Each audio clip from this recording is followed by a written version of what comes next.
ಭಾರತಿ ನಮ್ಮ ನಾಡು ಭಾರತ, ನಮ್ಮ ರೀತಿ ನಮ್ಮ ನೀತಿ ನಮ್ಮ ಉಸಿರು ಭಾರತ. ನಮ್ಮ ತಾಯಿ ಭಾರತಿ ನಮ್ಮ ನಾಡು ಭಾರತ. ನಮಸ್ಕಾರ ವೀಕ್ಷಕರೇ, ಈ ಹಿಂದೆ ಭಾರತ ಏಕಾತ್ಮತೆ ಅನ್ನೋ ಅಧ್ಯಾಯ ತಿಳಿಸ್ಕೊಟ್ಟಿದ್ದೆ. ಮುಂದೆ ಇವತ್ತು ಭಾರತ ಪ್ರಶಂಸೆ ಅನ್ನೋ ಅಧ್ಯಾಯವನ್ನು ಶುರು ಮಾಡ್ತಾ ಇದ್ದೀನಿ.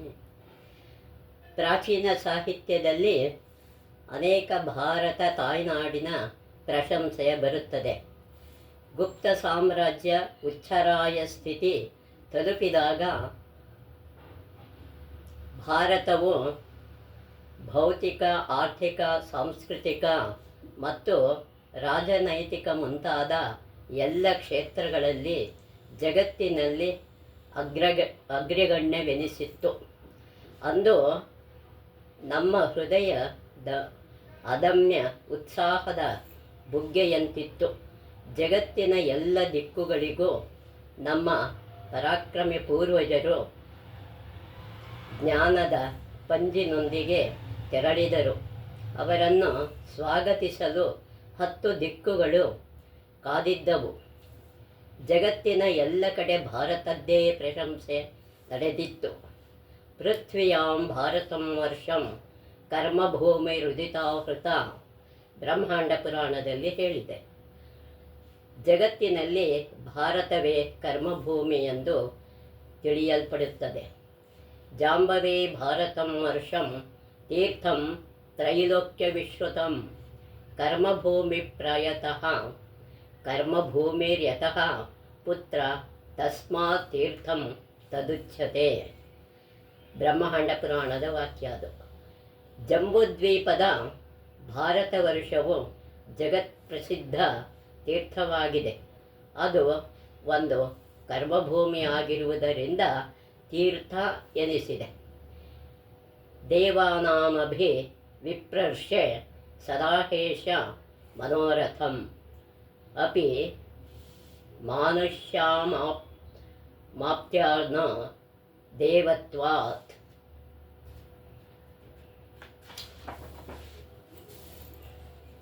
ಪ್ರಾಚ್ಯುತಃ ಕ್ಷಿತೋ ಮನುಷ್ಯಃ ಕುರುತೆ ಸತ್ತು ಎನ್ನ ಶಕ್ಯಂ ಸುರಾಸುರಃ. ಮಾರ್ಕಂಡೇಯ ಪುರಾಣದ ವಾಕ್ಯ ಇದು. ಹೇ ವಿಪ್ರರ್ಷೆ, ದೈವತ್ವದಿಂದ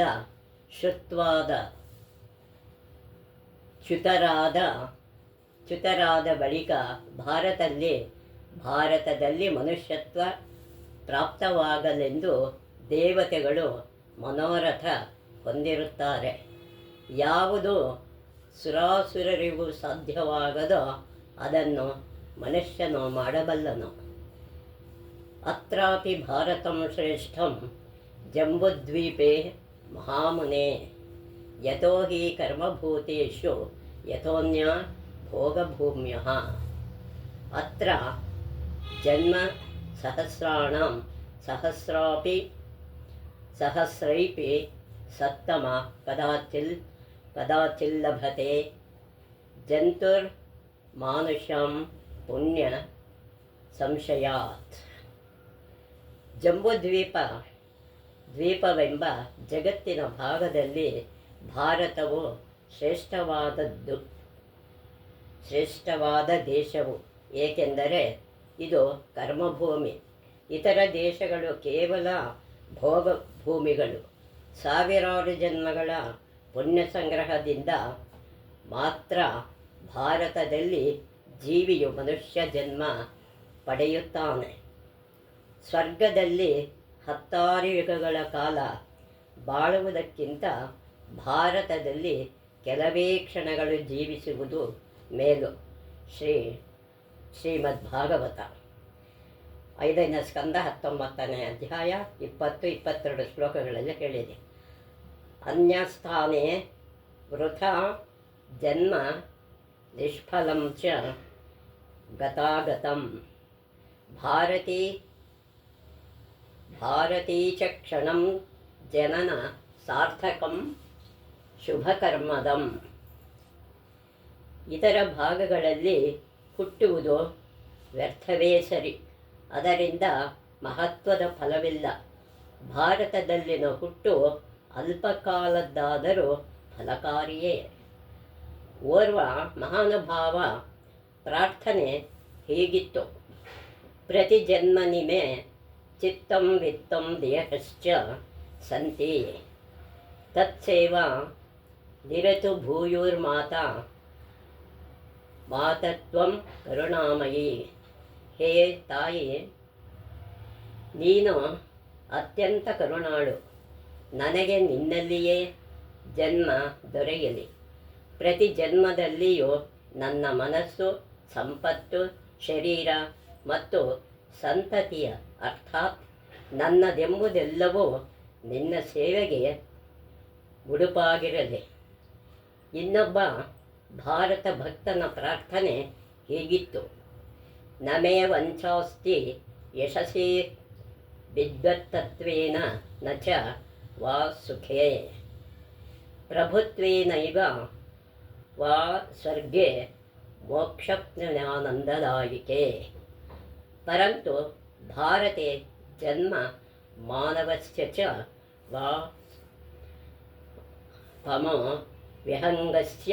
ವಿಹಂಗಸ್ಯ ಚ ವಾ ಗಂತೋರ್ ವೃಕ್ಷ ಪಾಷಾಣನೋರಪಿ. ಭಗವಂತ, ನನಗೆ ಕೀರ್ತಿಯ ಆಸೆಯಿಲ್ಲ. ವಿದ್ವಾಂಸನಾಗಿ ಮೆರೆಯಬೇಕೆಂಬ ಇಚ್ಛೆ ಇಲ್ಲ. ನನಗೆ ಯಾವುದೇ ವಿಧದ ಸುಖವೂ ಬೇಡ. ನಾನೊಬ್ಬ ದೊರೆಯಾಗಿ ಆಳಬೇಕೆಂದು ಬಯಸುವುದಿಲ್ಲ. ಸಕಲ ಸುಖದ ಆಗರವಾದ ಸ್ವರ್ಗವಾಗಲಿ ಪರಮಾನಂದ ಮೋಕ್ಷವಾಗಲಿ ಬೇಡ. ನನಗೆ ಇರುವುದೊಂದೇ ಆಸೆ.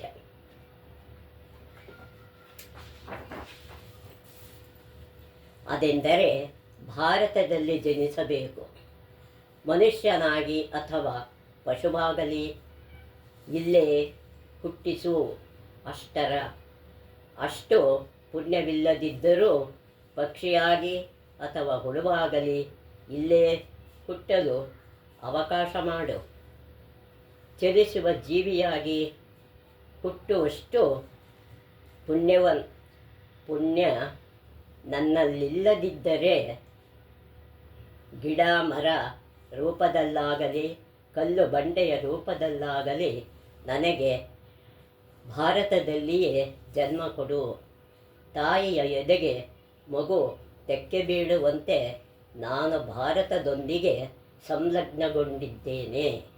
ನನಗೆ ಬೇಕಾದ ಆಧ್ಯಾತ್ಮಿಕ ಪೋಷಣೆಯನ್ನು ಭಾರತ ನನಗೆ ನೀಡುತ್ತದೆಂಬ ವಿಶ್ವಾಸ ನನಗಿದೆ ಎಂದು ಮಹಾತ್ಮ ಗಾಂಧಿ ಹೇಳಿದರು.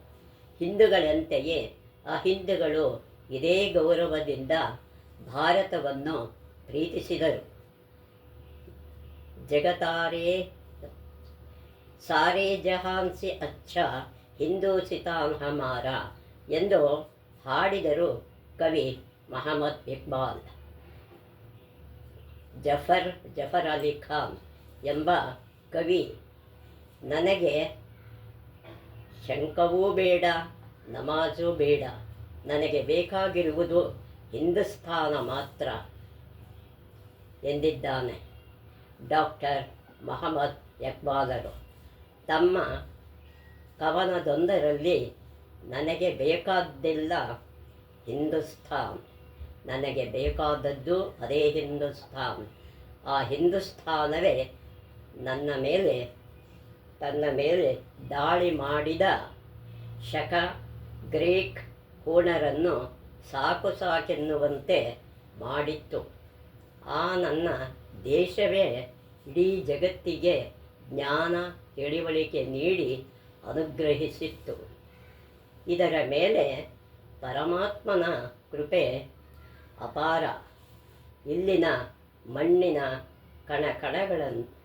ಕಣಕಣವನ್ನು ಅವನು ಬಂಗಾರವನ್ನಾಗಿ ಮಾಡಿರುವುದು. ಸಂಪತ್ತಿನ ಆಸೆಯಿಂದ ಇಲ್ಲಿಗೆ ಬಂದ ತುರುಕರಿಗೆ ತುರುಕ್ಕರಿಗೆ ಉಡಿ ತುಂಬಿ ಮುತ್ತು ರತ್ನಗಳನ್ನು ನೀಡಿ ಅವರ ಬಯಕೆ ಪೂರೈಸಿತು. ಅದೇ ನನ್ನ ದೇಶ ಹಿಂದೂಸ್ತಾನ್ ಭಾರತ ಎಂದಿದ್ದಾರೆ. ಬೇರೆ ದೇಶಗಳಲ್ಲಿ ನೆಲೆಸಿದ ಇತರರ ಭಾರತವನ್ನು ಗೌರವಿಸಿ ಇಲ್ಲಿ ಜನಿಸುವ ತಮ್ಮ ಆಸೆಯನ್ನು ವ್ಯಕ್ತಪಡಿಸಿದ್ದಾರೆ. ಬ್ರಿಟಿಷರು ಇಲ್ಲಿದ್ದಾಗ ಇಂಗ್ಲೆಂಡಿನಿಂದ ಬರುವ ಅಧಿಕಾರಿಗಳಿಗೆ ಭಾರತದ ಪರಿಚಯ ಮಾಡಿಕೊಡಲು ಮ್ಯಾಕ್ಸ್ ಮುಲ್ಲರ್ನ ಉಪನ್ಯಾಸಗಳನ್ನು ಏರ್ಪಡಿಸುತ್ತಿದ್ದರಂತೆ. ಮ್ಯಾಕ್ಸ್ ಮುಲ್ಲರ್ ಭಾರತದ ಗೌರವ ಗಾಥೆ ತಿಳಿಸುತ್ತಾ, ಈ ಜಗತ್ತಿನಲ್ಲಿ ಪ್ರಕೃತಿ ದೇವತೆಯು ಎಲ್ಲ ತರಹದ ಸಂಪತ್ತು, ಸಾಮರ್ಥ್ಯ ಮತ್ತು ಸೌಂದರ್ಯವನ್ನು ಅತಿ ಹೆಚ್ಚಾಗಿ ಯಾವುದಾದರೂ ದೇಶಕ್ಕೆ ದಯಪಾಲಿಸಿದ್ದರೆ ಅದು ಹಿಂದೂಸ್ತಾನದ ಮೇಲೆಯೇ ಎಂಬುದು ನನ್ನ ನಿರ್ಣಯ. ಹಿಂದೂಸ್ತಾನವು ಜಗತ್ತಿನ ಸ್ವರ್ಗವೇ ಆಗಿದೆ ಎಂದಿದ್ದಾನೆ. ಮುಂದುವರೆದು ಮ್ಯಾಕ್ಸ್ ಮುಲ್ಲರ್ ತನ್ನ ಬಯಕೆಯನ್ನು ವ್ಯಕ್ತಗೊಳಿಸುತ್ತಾ, ಯುರೋಪ್ ಖಂಡದ ವಿದ್ವಾಂಸರು ಪ್ರಾಚೀನ ಕಾಲದಲ್ಲಿ ವೈಭವದ ದಿನಗಳನ್ನು ಕಂಡ ರೋಮ್ ಹಾಗೂ ಅಥೆನ್ಸ್ ಪಟ್ಟಣಗಳನ್ನು ಕಂಡು ಧನ್ಯರಾಗಲು ಬಯಸುತ್ತಾರೆ. ಆದರೆ ನಾನು ಭಾರತದ ಪವಿತ್ರ ಕ್ಷೇತ್ರವಾದ ಕಾಶಿಯನ್ನು ಕಂಡು ದೇವನದಿಯಾದ ಗಂಗೆಯ ಪವಿತ್ರ ಜಲದಲ್ಲಿ ಸ್ನಾನ ಮಾಡಲು ಬಯಸುವೆ ಎಂದಿದ್ದಾನೆ. ಫ್ರಾನ್ಸಿನ ಖ್ಯಾತ ವಿದ್ವಾಂಸ ರೋಮ್ ರೊಲಾರಿಗೆ ಭಾರತ ಪರದೇಶ ಎನಿಸಿರಲಿಲ್ಲ.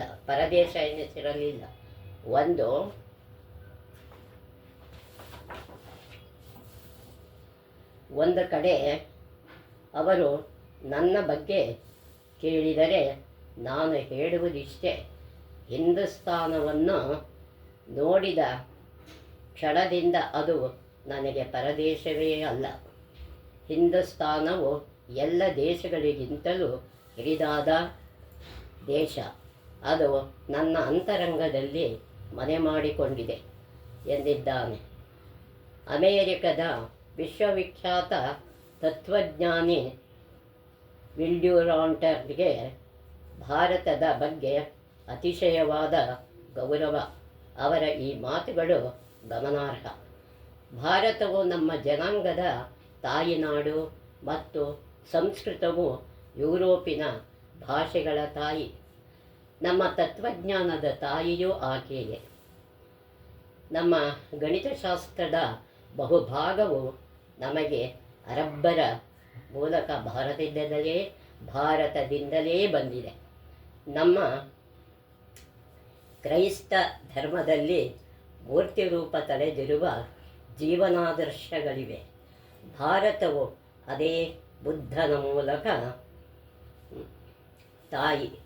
ನಮ್ಮಲ್ಲಿಯ ಸ್ಥಳೀಯ ಸರಕಾರಕ್ಕೂ ಪ್ರಜಾಪ್ರಭುತ್ವಕ್ಕೂ ತನ್ನಲ್ಲಿನ ಗ್ರಾಮ ಸಮಾಜಗಳ ಮೂಲಕ ಭಾರತವೇ ತಾಯಿ. ಹೀಗೆ ಭಾರತ ಮಾತೆಯು ನಮಗೆಲ್ಲ ಅನೇಕ ರೀತಿಯಲ್ಲಿ ತಾಯಿಯಾಗಿದ್ದಾಳೆ. ಜಕೋಸ್ಲೋವಿಯೋ ಎಂಬ ಪಶ್ಚಿಮದ ಲೇಖಕನು ಬೈಬಲ್ ಇನ್ ಇಂಡಿಯಾ ಎಂಬ ಗ್ರಂಥದಲ್ಲಿ ಭಾರತವನ್ನು ನಮಿಸುತ್ತಾ, ಮಾನವ ನಾಗರಿಕತೆಯ ತೊಟ್ಟಿಲಾದ ಪ್ರಾಚೀನ ಭಾರತದ ಪುಣ್ಯಭೂಮಿಯೇ ನಿನಗೆ ನಮನ. ಶತಶತಮಾನಗಳ ಪಾಶವೇ ಆಕ್ರಮಣಗಳು ಕೂಡ ಅಳಿಸಿ ಹಾಕಲಾಗದ ಗೌರವಾನ್ವಿತ ಹಾಗೂ ಸಾಮರ್ಥ್ಯಶಾಲಿ ಆಜ್ಞದಾತೆಯೇ, ಆ ಜನ್ಮದಾತೆಯೇ ನಿನಗೆ ವಂದನೆ. ದೈವ ಶ್ರದ್ಧೆ, ಪ್ರೇಮ, ಕಾವ್ಯ ವಿಧಾನಗಳ ತಾಯಿ ಭೂಮಿಯಾದ ನಿನಗೆ ಸ್ವಸ್ತಿ. ನಮ್ಮ ಪಾಶ್ಚಾತ್ಯ ಜಗತ್ತಿನ ಭವಿಷ್ಯ ಯುಗದಲ್ಲಿ ನಿನ್ನ ಪ್ರಾಚೀನ ವೈಭವ ಮರುಜನ್ಮ ಪಡೆದಿರಲಿ ಎಂದಿದ್ದಾನೆ. ಮಾನವ ಜನಾಂಗದ ತೊಟ್ಟಿಲೆನಿಸಿಕೊಳ್ಳಲು ಅಥವಾ ಐತಿಹಾಸಿಕ ನಾಗರಿಕತೆ ಮೆರೆದ ತಾಣವೆನಿಸಿಕೊಳ್ಳಲು ಪ್ರಾಚೀನ ಯುಗದಲ್ಲಿ ಜಗತ್ತಿನೆಲ್ಲೆಡೆ ಹಾಗೂ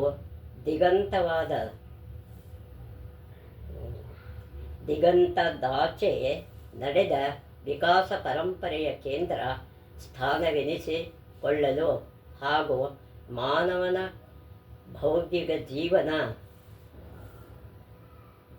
ಕುರಿತು ಜ್ಞಾನ ನೆಲೆ ಅರ್ಹವಾದ ನಾಡು ಯಾವುದಾದರೂ ಇದ್ದಲ್ಲಿ ಅದು ನಿಸ್ಸಂಶಯವಾಗಿ ಭಾರತವೇ ಎಂಬುದು ಇನ್ನೊಬ್ಬ ಲೇಖಕನ ಕ್ಯೂರ್ಜನ್ ಅಭಿಪ್ರಾಯ. ಇ ಬಿ ಹಾರ್ಲೆನ್ ತನ್ನ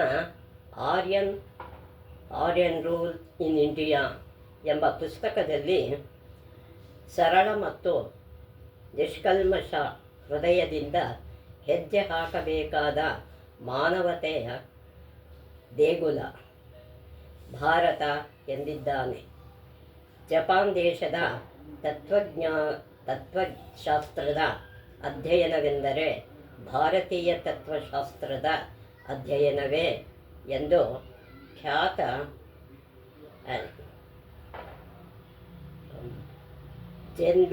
ಜೈನ್ ವಿದ್ವಾಂಸ ಡಾಕ್ಟರ್ ಡಿ.ಟಿ. ಸುಜುಕಿ ಅಭಿಪ್ರಾಯಪಟ್ಟಿದ್ದಾನೆ. ಇನ್ನೊಬ್ಬ ಜಪಾನ್ ವಿದ್ವಾಂಸ ಪ್ರೊಫೆಸರ್ ಇ.ಸಿ. ನಕುಶಿ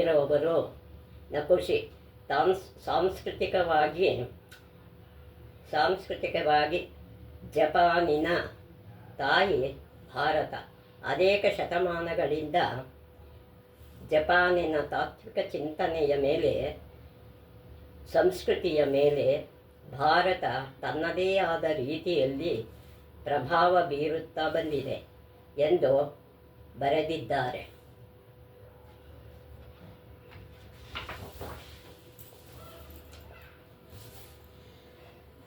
ಪರ್ಷಿಯಾದಿಂದ ಚೀನಾ ಸಮುದ್ರದವರೆಗೆ ಸೈಬೀರಿಯಾದ ಹಿಮಾವೃತ ಪ್ರದೇಶದಿಂದ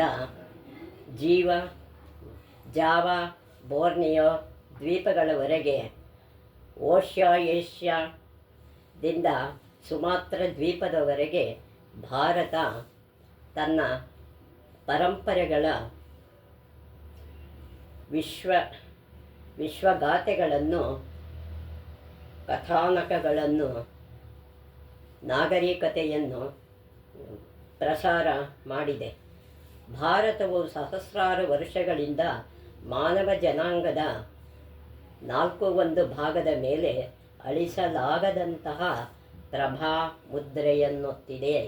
ಆದರೆ ಅದಕ್ಕೆ ಸಲ್ಲಬೇಕಾದ ಅಗ್ರಮಾನ್ಯತೆಯನ್ನು ಜಗತ್ತು ಅಜ್ಞಾನದಿಂದಾಗಿ ದೀರ್ಘಕಾಲ ಸಲ್ಲಿಸಿಲ್ಲ. ಮಹಾರಾಷ್ಟ್ರಗಳ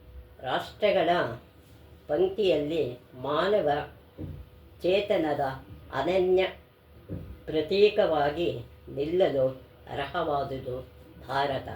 ಇದು ಇಟಲಿಯ ಸೆಲ್ವಿನ್ ಲೆವಿಯ ಮಾತು. ಯಾವ ಪರ್ಯಂಕದಲ್ಲಿ ನನ್ನ ಧಾರ್ಮಿಕ ವಾತ್ಸಲ್ಯ, ತಾಯ್ನಾಡು ವಾತ್ಸಲ್ಯದ ಆರೈಕೆ ಪಡೆದು ಸಂಸ್ಕೃತಿ ಧರ್ಮಗಳ ಉದಾತ್ತ ಸುಂದರ ಅಂಶಗಳನ್ನು ಗುರುತಿಸಿ ಆದರಿಸಲು ಕಲಿಯಿತೋ ಆ ತಾಯಿ ಭಾರತದ ಪ್ರಾಚೀನ ಆರ್ಯಾವರ್ತದ ಪದತಲವನ್ನು ವಂದಿಸಲಾಗಿರುವುದು ನನ್ನ ವಿಶೇಷ ಪುಣ್ಯವೆಂದೇ ನಂಬಿದ್ದೇನೆ ಎಂದು ಜ್ಞಾನವೆಂದ ಎಂದು ತಾನೆಂದನ್ನ ಜ್ಞಾನವೆಂದ್ಯ ಒಬ್ಬ ವಿದ್ಯಾರ್ಥಿ ಡಿ ಪಂಡಿತ್ ನೆಹರೂರವರಿಗೆ ಪತ್ರ ಬರೆದಿದ್ದ. ಕ್ರೈಸ್ತನ ಜನಾಂಗಕ್ಕೆ ಎಷ್ಟೋ ಶತಮಾನಗಳ ಹಿಂದೆ ಇಂಗ್ಲೆಂಡಿನ ಜನ ತಮ್ಮ ಹಚ್ಚೆ ಹಾಕಿದ ಕೈಯನ್ನು ಒರಟು ಚರ್ಮದಿಂದ ಮುಚ್ಚಿಕೊಂಡು ಕಾಡುಗಳಲ್ಲಿ ಅಲೆಯುತ್ತಿದ್ದಾಗ ಆ ವೇಳೆಗೆ ಭಾರತೀಯರು ನಾಗರಿಕತೆಯ ಉಚ್ಚಸ್ಥಾನ ತಲುಪಿದ್ದರು. ಇದು ಇಂಗ್ಲಿಷ್ ಶಿಕ್ಷಣದ ಮೂಲಕ ಭಾರತೀಯರ ಹೃದಯದಿಂದ ಹಿಂದುತ್ವವನ್ನು ಅಳಿಸಿ ಹಾಕುವ ಯೋಜನೆ ಹೊಂದಿದ್ದ ಮೆಕಾಲೆಯ ಮಾತು. ಧರ್ಮಶಾಸ್ತ್ರ ಕಾಲ್ಪನಿಕ ಸಾಹಿತ್ಯಗಳಲ್ಲಿ ಚೀನಾದ ಗುರುವಾಗಿತ್ತು. ಭಾರತ ತ್ರಿಕೋಣ ಮಿತಿ, ವರ್ಗೀ ಸಮೀಕರಣ, ವ್ಯಾಕರಣ, ಶಬ್ದಶಾಸ್ತ್ರ, ಅರೇಬಿಯನ್ ನೈಟ್ಸ್ ಕಥನ ರೀತಿ, ಪ್ರಾಣಿ ಕಥೆಗಳು, ಚದುರಂಗ, ತತ್ವಶಾಸ್ತ್ರಗಳಲ್ಲಂತೂ ಭಾರತ ಜಗತ್ತಿಗೆ ಗುರೂಪಾದಿಯಲ್ಲಿತ್ತು. ಬೊಕಾಶಿಯೋ, ಗಯೆ,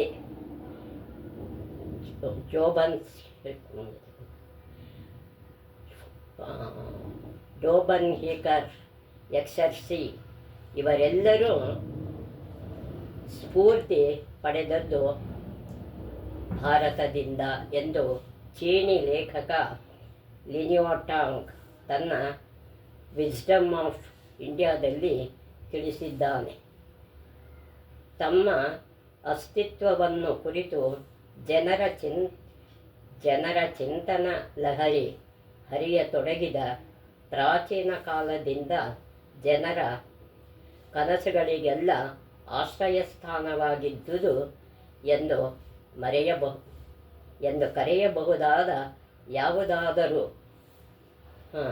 ನಾನು ಜಗತ್ತಿನಲ್ಲಿದ್ದಲ್ಲಿ ಅದು ಭಾರತವೇ ಎಂದು ಖ್ಯಾತ ಫ್ರೆಂಚ್ ಚಿಂತಕ ರೊನಾಲ್ಡ್ ಅಭಿಪ್ರಾಯಪಟ್ಟಿದ್ದಾರೆ.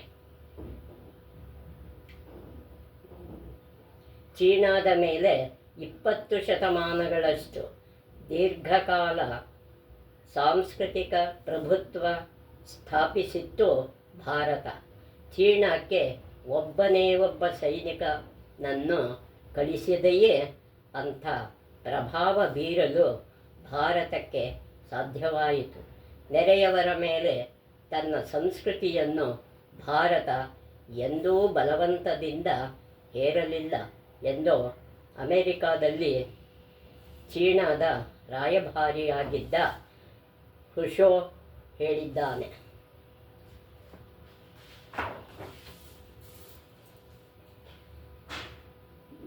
ಭಾರತದ ನದಿ, ಬೆಟ್ಟಗಳು ಮತ್ತು ಮುತ್ತು ಹವಳಗಳು, ಅದರ ಮರಗಳು, ಪರಿಮಳ ದ್ರವ್ಯಗಳು ಎಂದು ಒಬ್ಬ ಅರಬ್ಬಿ ನಾವಿಕ ಉದ್ಗರಿಸಿದ್ದಾನೆ. ಭಾರತವು ಸ್ವರ್ಗತುಲ್ಯವೆಂದು ಯಾರಾದರೂ ಸಾಧಿಸ ಹೊರಟರೆ ಅಚ್ಚರಿ ಪಡಬೇಡಿ, ಏಕೆಂದರೆ ಸ್ವರ್ಗ ಭಾರತಕ್ಕೆ ಸರಿಗಟ್ಟಲಾರದು. ಹೀಗೆ ಉದ್ಗರಿಸಿದವನು ಚರಿತ್ರಕಾರ ಅಬ್ದುಲ್ಲಾ. 14ನೇ ಶತಮಾನದಲ್ಲಿ ಭಾಷೆ, ಧರ್ಮ, ಪುರಾಣ, ತತ್ವಶಾಸ್ತ್ರ, ವ್ಯವಹಾರ, ಸಮಯಾಚಾರಗಳು, ಪ್ರಾಚೀನ ಕಲೆ, ವಿಜ್ಞಾನಗಳು, ಯಾವುದೇ ಬೌದ್ಧಿಕ ಕ್ಷೇತ್ರಗಳನ್ನು ನೀವು ಅಧ್ಯಯನ ಮಾಡ ಹೊರಟರೆ ನಿಮಗಿಷ್ಟವಿರಲಿ ಇಲ್ಲದಿರಲಿ ಭಾರತವನ್ನು ಸ್ಪರ್ಶಿಸದೆ ವಿಧಿಯಿಲ್ಲ. ಏಕೆಂದರೆ ಮಾನವತೆ ಇತಿಹಾಸದ ಕೆಲವು ಅತ್ಯಂತ ಬೆಲೆಬಾಳುವ ಮತ್ತು ಬೋಧಪ್ರದ ಸಂಗತಿಗಳು ಭಾರತದಲ್ಲಿ ಮಾತ್ರ ಸಿಗುವಂಥವು. ಇದು ಮ್ಯಾಕ್ಸ್ ಮಿಲ್ಲರ್ನ ಮಾತು.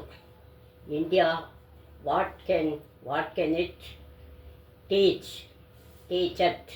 ಹೀಗೆ ಜಗತ್ತಿನಲ್ಲೆಲ್ಲ ಭಾರತದ ಬಗೆಗೆ ಪೂಜ್ಯ ಭಾವನೆ ಇದೆ. ಇದಕ್ಕೆ ಕಾರಣ ನಮ್ಮ ಸಾಹಸಿ ಪೂರ್ವಜರು ಜಗತ್ತಿನ ಮೂಲೆಗಳಿಗೆ ಹೋಗಿ ಅಲ್ಲಿನ ಜನಾಂಗಗಳಿಗೆ ಉತ್ತಮ ಆಚಾರ ವಿಚಾರ ಕಲಿಸಿದ್ದು. ಅವರೆಲ್ಲ ಇಲ್ಲಿಗೆ ಬಂದಾಗ ಅವರಿಗೆ ಸಾರ್ಥಕ ಬದುಕಿನ ಜ್ಞಾನ ನೀಡಿದ್ದು, ಅವರ ಮೇಲೆ ಸಂಕಟಗಳು ಬಂದಾಗ ರಕ್ಷಣೆ ಆಶ್ರಯ ನೀಡಿ ಸಲಹಿದ್ದುದು. ಅದಕ್ಕಾಗಿ ಆ ಎಲ್ಲರಿಗೂ ಭಾರತದ ಬಗ್ಗೆ ಇಂದಿಗೂ ಕೃತಜ್ಞತೆ. ಪಂಡಿತ ನೆಹರೂರವರು ಭಾರತದ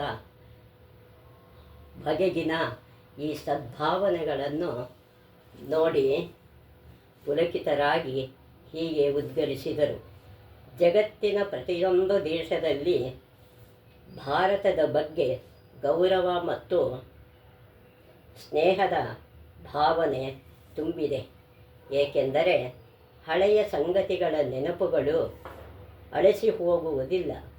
ತಮ್ಮ ದೇಶಗಳಿಗೆ ತಾಯ್ನಾಡಾದ ಒಂದು ದೇಶ ಭಾರತ ಇತ್ತೆಂಬುದನ್ನು ಮತ್ತು ಅದು ತನ್ನ ಸಕಲ ಸಂಪತ್ತುಗಳ ಬೊಕ್ಕಸದಿಂದ ಬೇಕಾದಷ್ಟನ್ನು ತಮಗೆ ನೀಡಿ ಸಲಹಿತೆಂಬುದನ್ನು ಆ ಜನರು ಇನ್ನೂ ಮರೆತಿಲ್ಲ.